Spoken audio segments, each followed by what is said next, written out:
Hello and welcome to Total War Live. We are back for another Wednesday stream. This one's a little bit special. We're back on the couches. We've got an enormous banner behind us with the beautiful key art on it. We are also joined by two special guests. You want to introduce yourselves? Hello, I'm Joey Dalton. I'm an associate brand manager. I've never been on a live stream before. Never.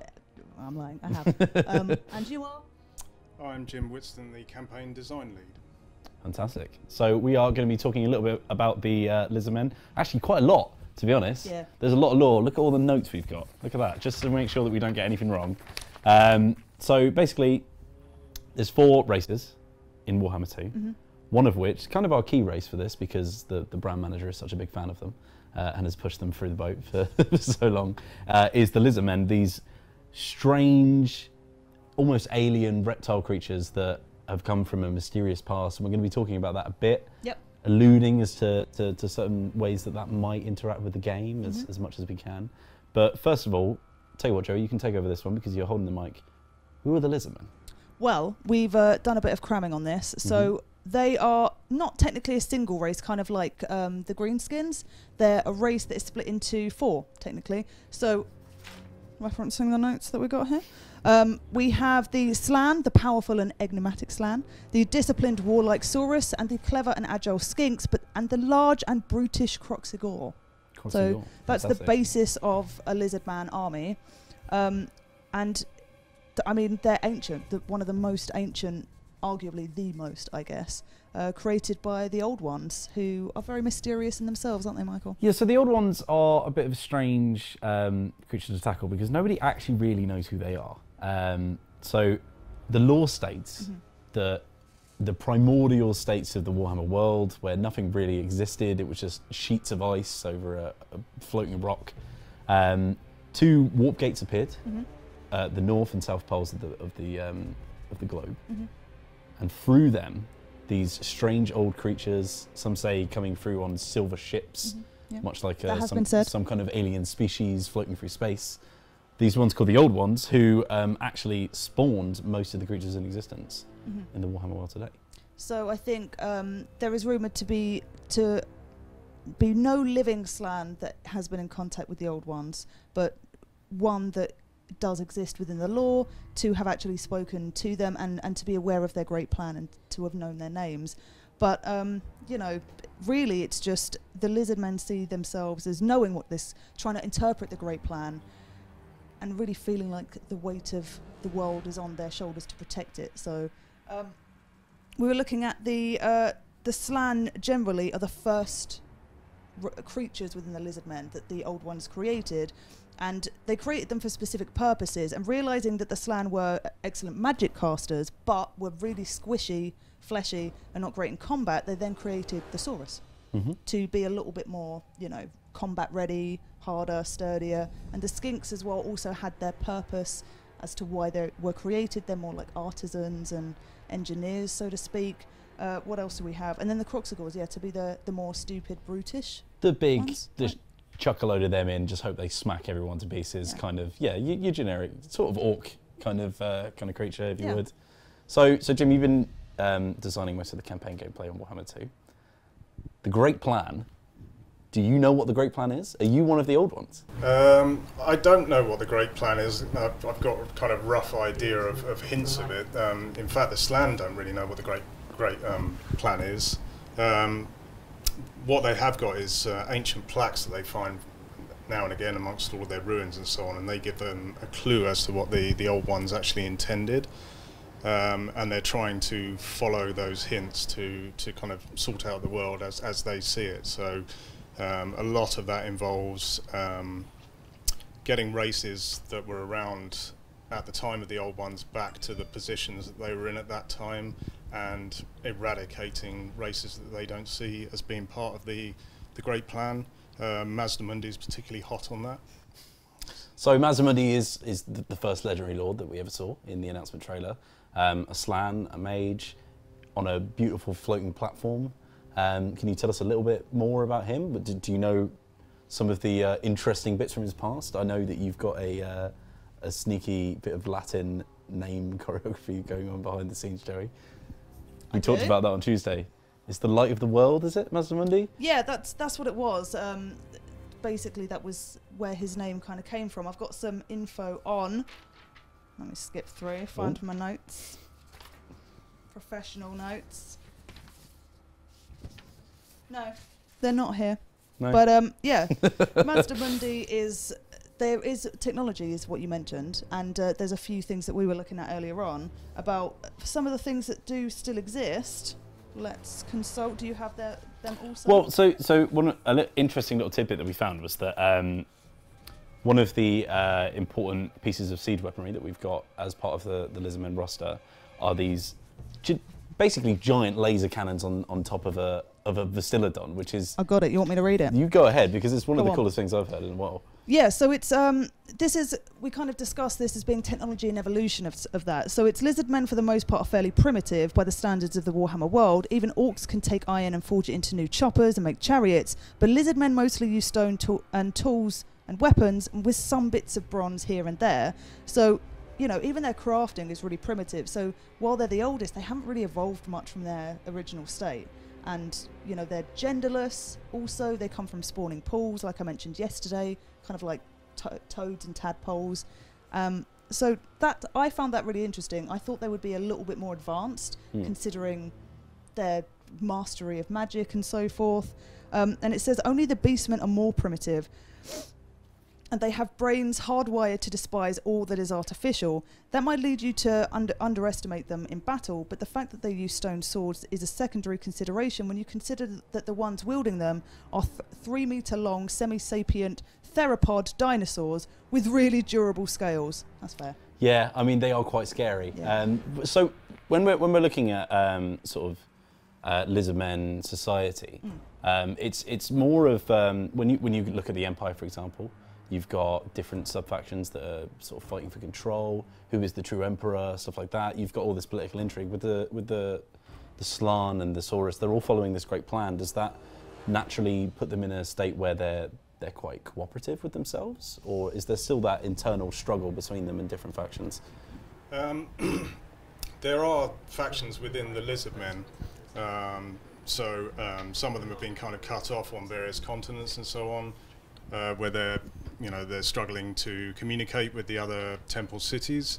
But all of the Slan mage priests have been in kind of centuries of contemplation of this great plan, and they can communicate with themselves through a thing called the geomantic web, where they've linked all of their cities up through kind of a ley line network, and via that they can kind of communicate with each other and enact great works. But that has been disrupted by the kind of incursions of other races, where many of their cities have been smashed.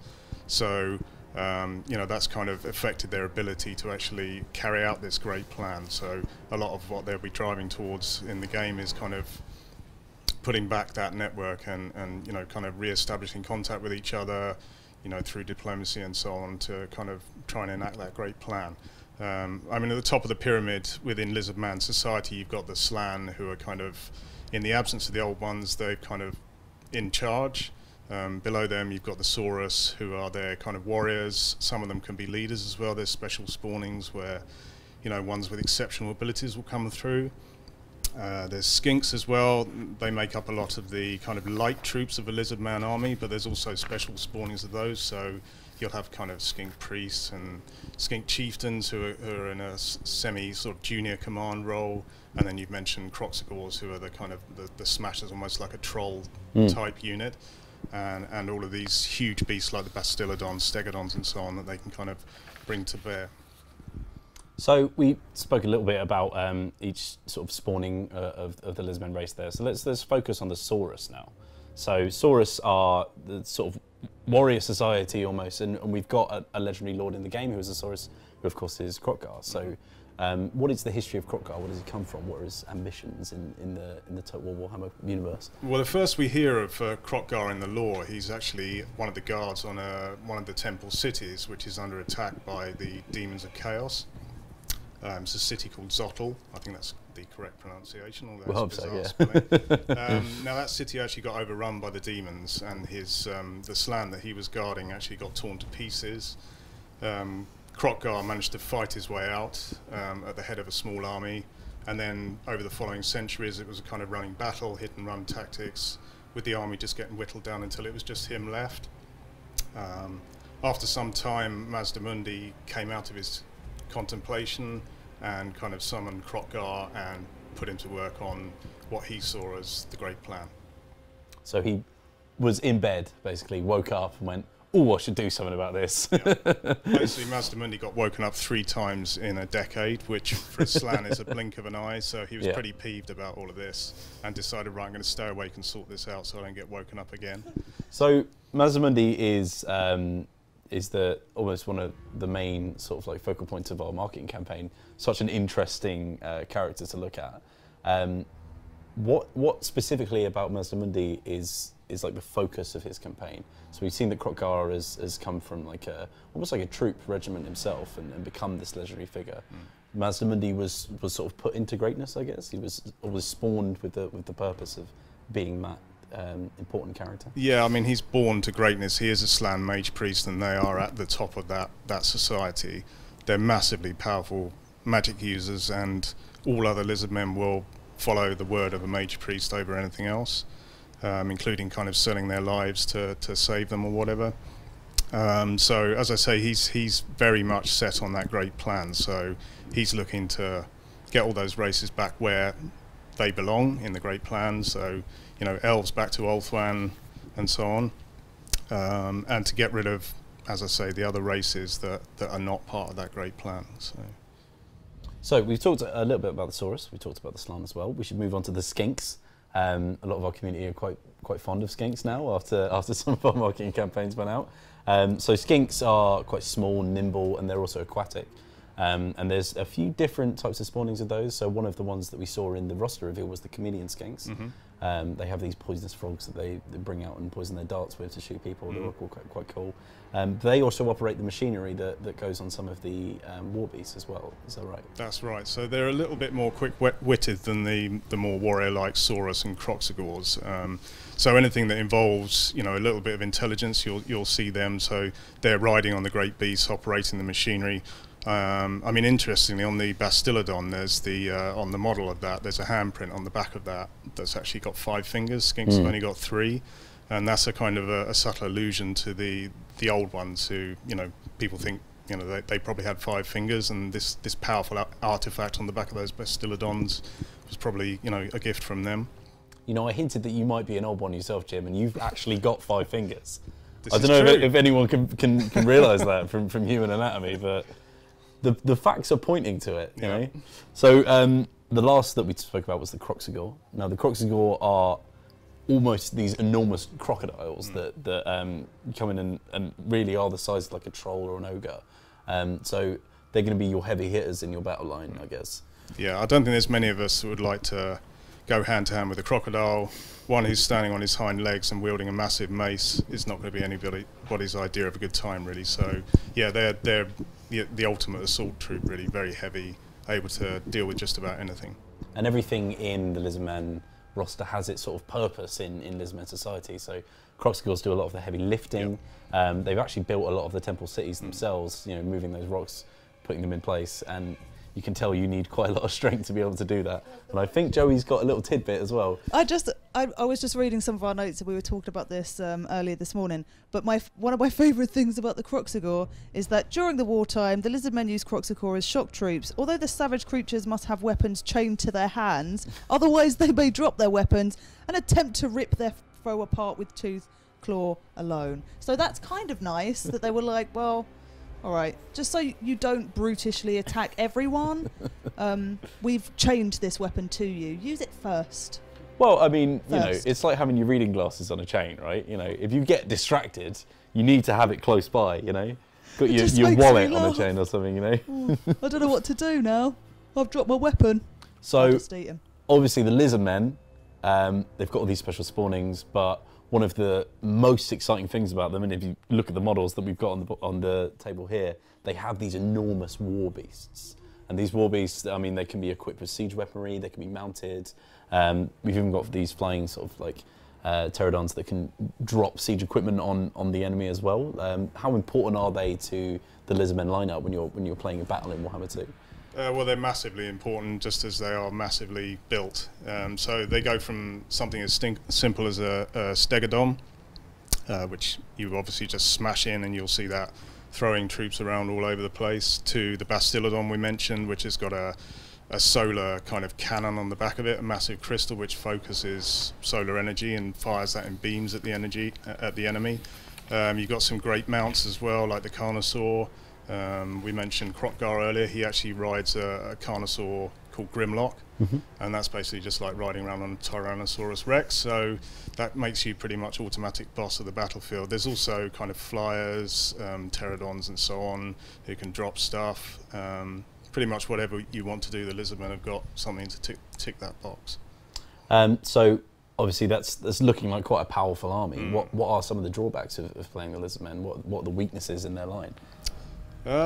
It's difficult to say. I mean, they do have a troop type for just about everything. Just playing the tabletop game, you know, as we have done throughout the development of all these games, just playing against the Lizardmen, it's a real head scratcher what to do. I mean, you target the skink units. If you manage to break one of them, it runs. They've got a special rule that allows them to reform quite easily.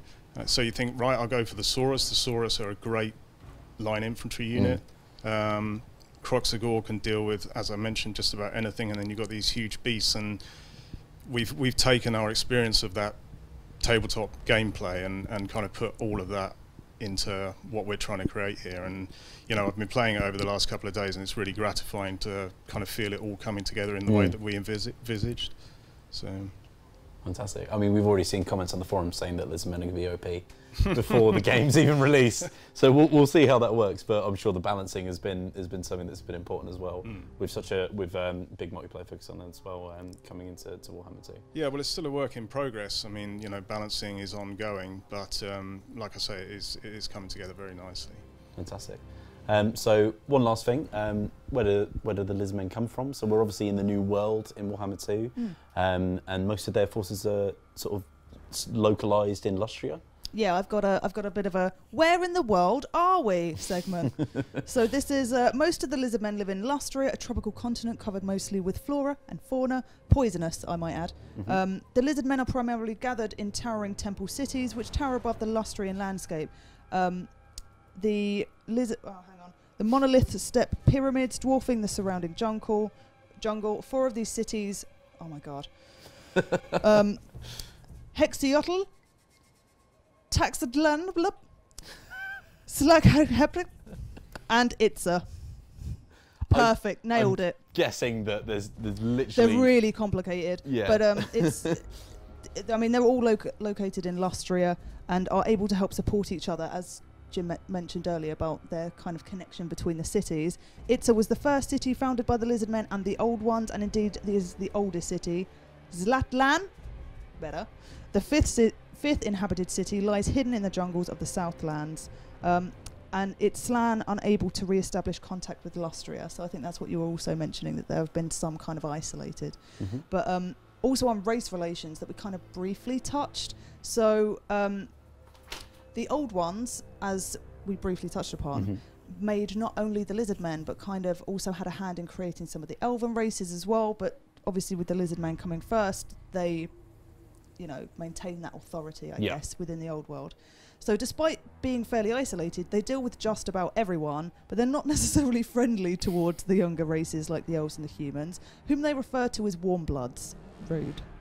Well, the interesting thing about Lizardmen is they sort of present themselves as these like higher beings with a higher purpose.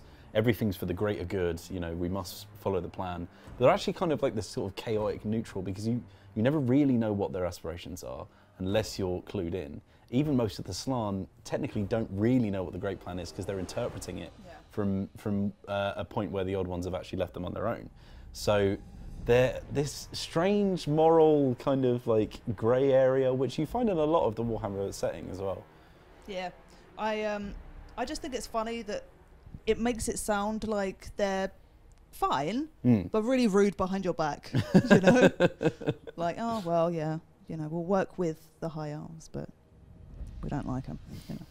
No, not really friends. Same, you know, similar objectives as such. They're more the protectors, I guess. But rude, frankly.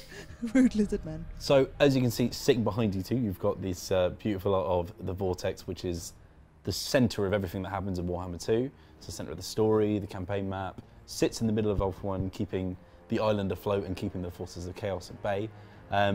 So what do the Lizardmen have to do with that Vortex? What are their purposes for tampering or even protecting it? Well, the basis for that Vortex was a great conflict that saw the Old Ones leaving. The Lizardmen came under attack from the Demons of Chaos and the High Elves also as their servants. They were on the verge of defeat on several occasions when the High Elves actually came up with a plan to form a great vortex which would siphon the stuff of chaos from the world. They actually managed to do that, and the forces of chaos were beaten back. The Lizardmen actually detected a flaw in that and shored it up, but the High Elves don't know about that. So, although the Lizardmen on the face of it are helping, they're kind of doing it again for the reasons in the Great Plan. So they're not Care Bears. They're cold-blooded in every sense of the word. They're doing things for their own ends. So it's going to be an interesting faction to play as. It's also going to be an interesting faction to play against, yep. Because you're not really sure of what points they're going to be going for. And I think we briefly touched on that in a PC Gamer article, and the fact that the geomantic web's going to affect how people play as the Lizardmen, but it's also going to affect how the AI moves for certain cities and things like that. And it's not something that you can actually visibly take any part in unless you're playing as the Lizardmen as well. That's right. Obviously, as playing against the Lizardmen, you can kind of look at, to a certain extent, at the stuff they've got in their cities and try and, interact with that geomantic web. But if you really want to experience that in its full, you have to play as the Lizardmen. And as I say, it's something that's very, very important in their lore. So it's something that we're very keen to bring into the gameplay for Lizardmen. Fantastic. Well, thank you very much for joining us. We're going to be playing a short community video made for us by Leo to show off some of the community content that's been featured, but we hope you've enjoyed Lore Talk, and we'll be back in about 1 or 2 minutes to play a little bit of multiplayer. Thanks very much.